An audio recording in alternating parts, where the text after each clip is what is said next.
Je suis le pasteur Yves Manfumbi Ikapi, pasteur responsable de l'Assemblée de Dieu du PK8. Je suis marié, j'ai 3 enfants.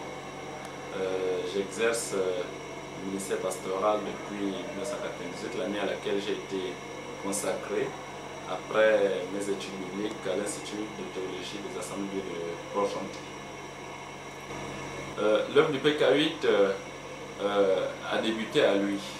Elle a débuté à lui, c'était en 1987, sous la conduite du révérend Jules Benjamin Ngoua, donc l'apôtre qui est notre président, le président de l'Assemblée de Dieu.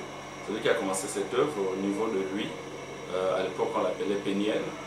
Et donc cette œuvre a commencé à lui se retrouver sur PK8 en 1995. Là, nous avons déménagé parce qu'à lui, nous étions dans une concession que nous louons, alors qu'ici, au PK8, nous avons eu donc, ce site, par la grâce de Dieu. Nous l'avons acheté, il est à nous. Donc c'est depuis 1995 que nous sommes implantés ici au PK8 Siban. Et depuis donc, cette année, nous sommes là et l'œuvre évolue. Bon, l'œuvre de l'église du PK8 est une église qui fait partie des assemblées de Dieu. Et comme telle, nous avons pas une doctrine à nous, mais la doctrine des assemblées de Dieu, donc, qui est enseignée non seulement au Gabon, mais un peu partout dans le monde. Donc, nous avons les 12 vérités fondamentales. Et dans les 12 vérités fondamentales, je peux citer, nous croyons déjà la Bible, nous recevons toute la Bible qui est la parole de Dieu. Nous croyons que l'homme a chuté et qu'il a besoin de salut. Cet homme a besoin donc de salut, il a un sauveur qui est Jésus-Christ, que Dieu a envoyé, qui est mort pour nos péchés. Nous croyons au baptême, le baptême par immersion, qui est donné donc après repentance à ceux-là qui ont cru, qui sont repentis. Donc il y a le baptême au Saint-Esprit, les dons spirituels, les différents ministères, les 5 ministères que nous trouvons dans Éphésiens au chapitre 4, verset 11. Nous croyons au jugement dernier, nous croyons au retour prochain de Christ, donc Christ qui vient chercher son église, qui vient physiquement, corporellement, visiblement. Voilà un peu en gros. En un mot, nous avons les 12 vérités fondamentales que nous pouvons trouver dans nos différents.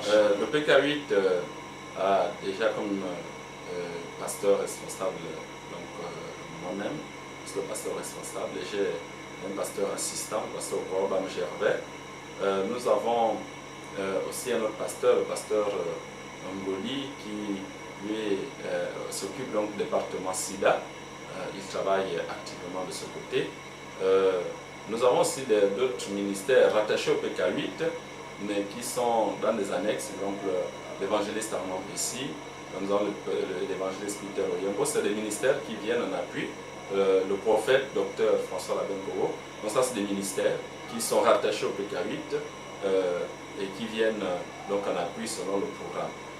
En dehors donc de ces ministères qui font partie des 5 ministères que nous trouvons dans Éphésiens 4:11, nous avons des anciens, nous avons un collège d'anciens, nous avons aussi des diacres et des diaconesses. Au niveau des anciens, je dirais qu'ils s'occupent, chaque ancien est responsable d'un département.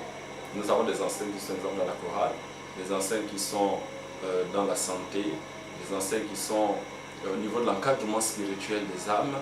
Donc chaque ancien est engagé dans un département et il supervise un département. Et nous avons donc l'autre département, donc je disais les diacres et les diaconesses, qui s'occupent un peu de la partie administrative, financière et aussi un peu du matériel. Et en dehors de ces ministères locaux, nous avons aussi des collaborateurs qui nous aident, soit au niveau de la louange ou au niveau d'autres services dans l'église. Cette église a la grâce, l'avantage de recevoir beaucoup, aussi bien des orateurs étrangers que des orateurs nationaux. Donc nous ne sommes pas fermés, mais nous recevons beaucoup et c'est un peuple qui reçoit beaucoup donc la part des différents ministères qui passent dans son église. Bon, les assemblées de Dieu dans le pays travail. Notre première mission, c'est l'évangélisation. L'évangélisation, et d'autant plus que nous sommes engagés depuis un certain temps dans le quinquennat de la moisson, nous avons des objectifs au niveau de l'évangélisation nationale. Nous nous sommes fixés des objectifs au niveau de tous les pasteurs, donc gagner un plus grand nombre d'âmes à Christ. Nous nous sommes aussi engagés en dehors de l'évangélisation, dans le domaine social, nous sommes aussi présents. Nous participons activement en ce moment dans la lutte contre le VIH-Sida. Déjà au niveau de notre église ici au PK8, nous avons un club, un groupe de jeunes appelé Club Honneur à la Nation, qui lutte activement contre cette pandémie. C'est des jeunes qui ont fait vœu de chasteté. Ils se sont engagés à rester vierges jusqu'à ce qu'ils se marient. C'est un département qui est là. Nous avons le département comme le social qui s'occupe aussi des veuves, des orphelins. Nous sommes vraiment présents c'est vrai dans le domaine de l'évangile, mais aussi dans l'œuvre sociale. L'église du PK8, d'abord, je dirais que c'est une église qui a perdu beaucoup de membres parce que nous avons ouvert plusieurs annexes et à chaque fois que nous ouvrons une annexe, il y a des âmes qui partent de l'église mère pour se rapprocher donc de l'église qui est dans leur quartier et ça nous a fait perdre beaucoup d'âmes. Et sinon, en ce moment, notre auditoire le dimanche tourne autour de 1500 2000 membres les dimanches. Donc si on ajoute les âmes qui sont dans nos annexes, nous comptons un auditoire de 3000 âmes. Et notre vision en ce moment, notre objectif en ce moment, c'est de travailler au remplissage de ce temple. Nous avons construit un temple qui a une capacité de 5000 places.